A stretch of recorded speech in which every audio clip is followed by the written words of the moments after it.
Olá! Alô! Nós aqui outra vez com vocês no ar do YouTube, os Lúcios. Do além. Do além, somos nós. Yeah!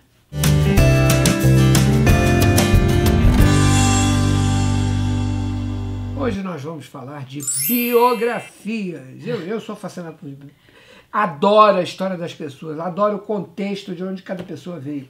Nós já falamos de mundos e universos criados por essas biografias extraordinárias, né? Então hoje vamos falar mais de gente.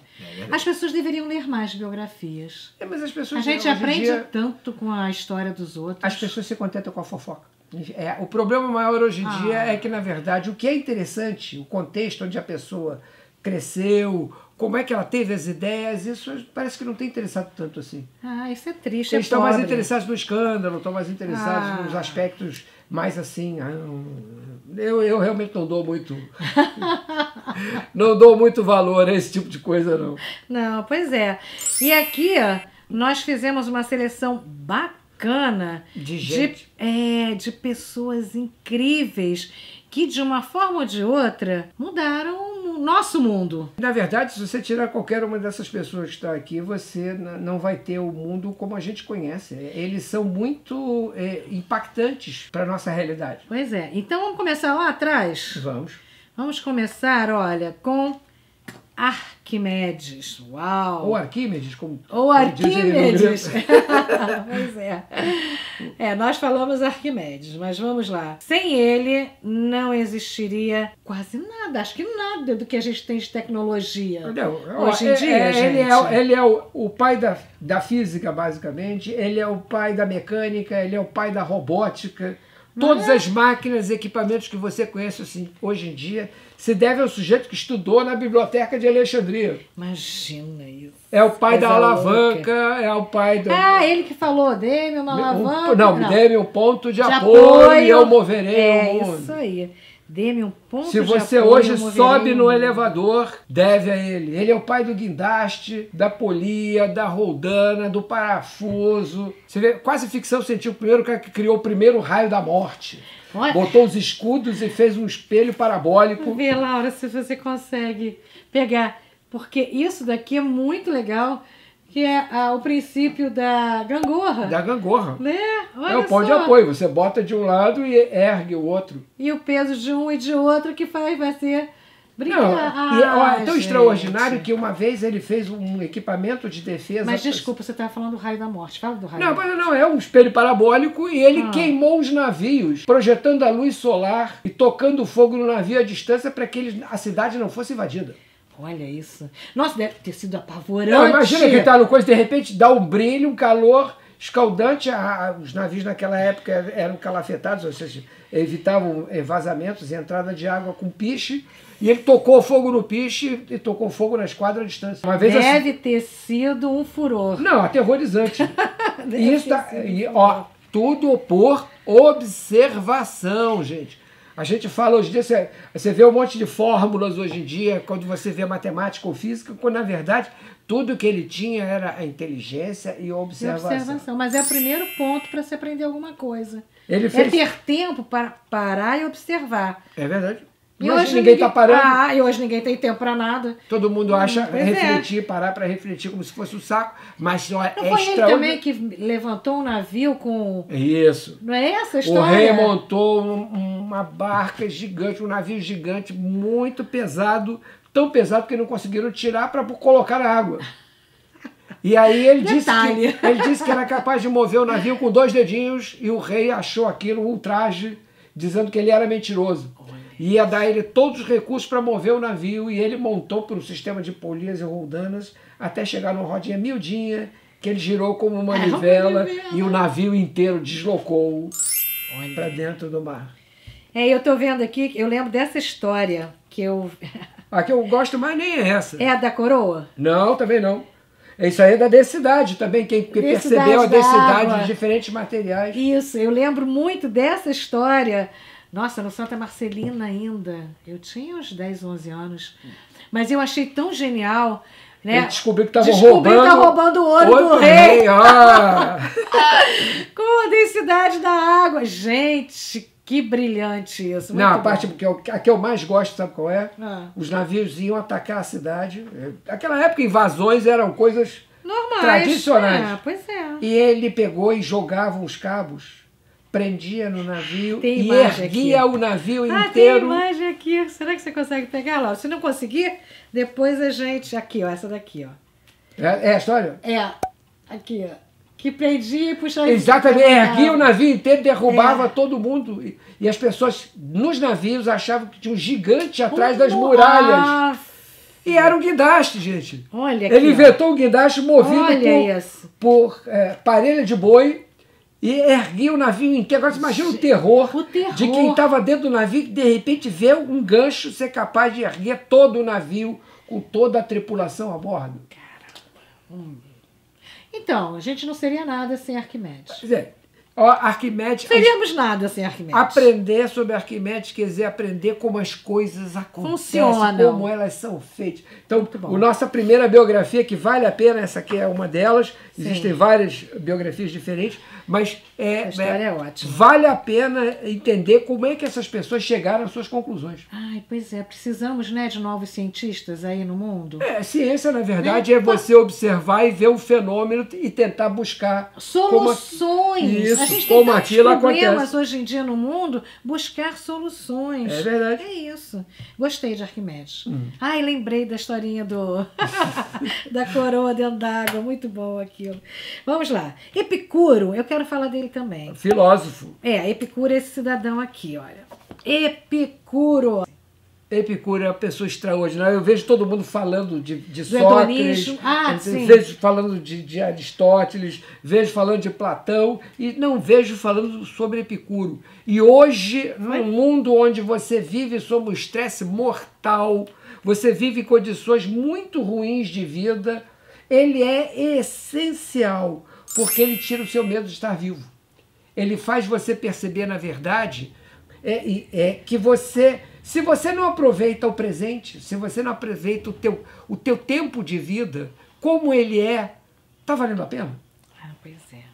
Ele, na verdade, faz perguntas fundamentais para você perceber. E as pessoas confundem a obra de Epicuro como se fosse indicar para viver na esbórnia. Não tem nada mais diferente. É o que eles chamam de hedonismo, né? O hedonismo. Que é o viver pelo prazer. Mas não é o prazer que ele colocava, era um prazer tão frugal. Frugal, era a companhia dos amigos, exatamente. Era o diálogo, era a capacidade de você trocar ideia com uma pessoa para chegar a uma conclusão. Filosofia para ele era um remédio. Se você pudesse aprender com a filosofia, se você pudesse refletir sobre o mundo que você está vivendo, você não sofreria. Olha que fantástico isso. E ele tinha uma coisa maravilhosa. Sabe qual era a escola de Epicuro? Vocês não vão acreditar. Era o jardim. As pessoas se reuniam no jardim para passear no jardim e conversar. A paixão era tão grande pelo trabalho dele, mas tão grande, que os discípulos é que o perpetuaram. Um discípulo dele chamado Diógenes pichou o muro com todos os ensinamentos do mestre. Pichou o muro, que coisa feia. Eu estou chamando de pichar porque ele pegou e marcou o muro com os ensinamentos. Ele escreveu no muro. E aí houve um terremoto, soterrou o muro e aqueles ensinamentos chegaram até o presente. Olha só, era para chegar, né? Era para chegar de qualquer forma. Então, aqui tem uma frase que é bem interessante, né? Diz assim: o bom cálculo hedonístico apoia-se no conhecimento da natureza para evitar que desperdicemos a energia e o tempo de que dispomos em nossas vidas na busca de satisfações dispensáveis. Adoro. É muito diferente isso de cair nas bordas. Cair nas bordas, vamos encher a cara. E hoje em dia eles popularizaram várias coisas, até em quadrinhos falando sobre filosofia, eles lançaram no Brasil, gente. E tem vários, Deu uma desculpa. Essa carta da felicidade também é maravilhosa. É um livrinho pequenininho, parece despretensioso, mas o que ele tem de ensinamento... Recomenda-se uma conduta comedida em relação aos prazeres. Viu? Uma coisa tão diferente. Tão diferente mas, do olha, que é pregado por aí. Entender a história dele, entender o momento e a forma de você pensar do mundo faz toda a diferença. É isso aí. Epicuro, gostei dele. Aí tem quadrinho, né? Já falei. Pois é. Não, e eu acho legal isso, porque falaremos em breve, num dos próximos programas, sobre quadrinhos, mangás, coisas maravilhosas. Quadrinhos são filosofia, isso é maravilhoso. E é uma mídia que as pessoas consomem sem grande problema também, né? Isso é legal. Não, é acessível. É acessível, pois E é. eles trabalham com humor, compara vários o desenho filósofos é legal. diferentes. Ah, bem legal isso daqui, gostei. Vamos lá. Saímos de Arquimedes e Epicuro e vamos para Benjamin Franklin. Ah, Franklin é maravilhoso. Franklin é a essência Esta é uma do autobiografia. polímata. Lembra dessa palavra que a gente já falou uma vez? Tcharam! O sujeito que se interessa por um monte de coisas. Ele é um dos pais da Constituição Americana, era um editor, publicava um jornal, fazia pesquisa sobre eletricidade, é o inventor do óculos bifocal para poder ler de perto e de longe. Entendeu? É uma pessoa extraordinária. Ele esteve presente no Tratado da Independência, na Declaração da Declaração da Independência. Ele é um dos pais dela, está assinado lá. Exatamente, muito legal isso. E Franklin é pouco conhecido. Você vê que você pode ser múltiplo na vida. Você pode seguir a sua curiosidade. Ele era escritor, é uma pessoa fantástica. Ele tem uma frase que ele era tão assim, tão inteligente, tão reflexivo sobre as coisas, que ele escreveu o próprio obituário. Você lembra? Eu lembro. Esse obituário é muito maravilhoso. Legal, muito o cara legal. Escreveu como ele gostaria, que está escrito no túmulo dele, que ele mandou gravar, né? Ele era um editor, ele publicava o jornal e publicava livros, então ele mandou escrever aqui. Aqui jaz Benjamin Franklin. Qual livro velho, rasgado e sem duração, hoje ele aqui está como comida para vermes. Mas não chore por isso que está aqui. Ele voltará numa nova edição, revista e melhorada pelo autor. Olha que pensamento! Isso. Genial. Putz, genial. E esse daqui é autobiografia mesmo, não é? É ele mesmo que conta a sua história. Li quando criança. Sabe quando bate aquela saudade, quero ler de novo? Comprei novamente para poder reler, porque é uma pessoa extraordinária. Bom para a gente conhecer, né? Precisamos de bons exemplos. Os jovens precisam de bons exemplos. Vamos então para mais 2 exemplos. Vamos para exemplos mais próximos, mais modernos. Começando por Akio Morita. O presidente da Sony, o cara que criou a Sony. Imaginem... Explica o que é a Sony, que tem gente que não sabe o que é a Sony. Sony que produz os equipamentos de eletrônica, produz as câmeras, produz televisores, equipamentos de som. É isso? Pois é. Imaginem que a Sony nasceu num barracão de madeira de 2 por 2 metros. 2 metros quadrados. Por quê? Porque o Japão tinha sido bombardeado, está completamente arrasado, e ele só não foi parar na guerra porque tinha acabado de fazer 18 anos. Tinha acabado de estudar. Portanto, ele não pôde entrar no combate. Hoje você tem toda a área de eletrônica que você tem derivado dos equipamentos que ele criou, porque ele começou a perceber o que o mundo precisa. Ele é basicamente o pai do radinho de pilha. É isso que eu ia falar. Aquele que você escuta quando você vai... O gravador. O gravador. Ele quis montar um gravador e ele cortava as fitas à mão, passando ferro para magnetizar as fitas para isso. Quando a pessoa quer fazer, a pessoa faz o recurso que tiver. Que tiver, também acho. E um dos brilhos que ele teve, que foi assombroso mesmo, é que ele, basicamente, foi quem reconheceu o poder do transistor. O transistor é aquela pecinha pequenininha que substituiu a válvula, o que fez encolher o tamanho dos equipamentos. Dos produtos. Uhum. Ele tem 2 frases dele que são fantásticas. É um livro fantástico que conta a história dos equipamentos, conta uma filosofia de vida para você ser criativo. E tem uma forma de administração e forma de lidar com o mundo muito diferente. Uma das coisas que ele fazia era fazer uma reunião a cada 6 meses para perguntar a todas as pessoas que criavam na empresa, na Sony. Sim, os funcionários todos. Isso. Quando foi seu último erro. Porque ele valorizava o errar. Que era boa dele. Quem erra está tentando acertar. Então ele pedia para cada um dizer uns aos outros: eu tentei fazer isso, quebrei a cara, eu tentei fazer isso, quebrei a cara, isso aqui não deu certo, isso aqui não deu certo. E de vez em quando aparecia um que dizia: nesses últimos 6 dias não errei nada. Ele pegava, esperava a reunião acabar, todo mundo saía e dizia: fulano, você fica um instante, passa no departamento pessoal, pega suas contas porque você está demitido. Está demitido, tchau e bênção. Quem tem tanto medo de errar pode simplesmente estar tentando deixar de fazer.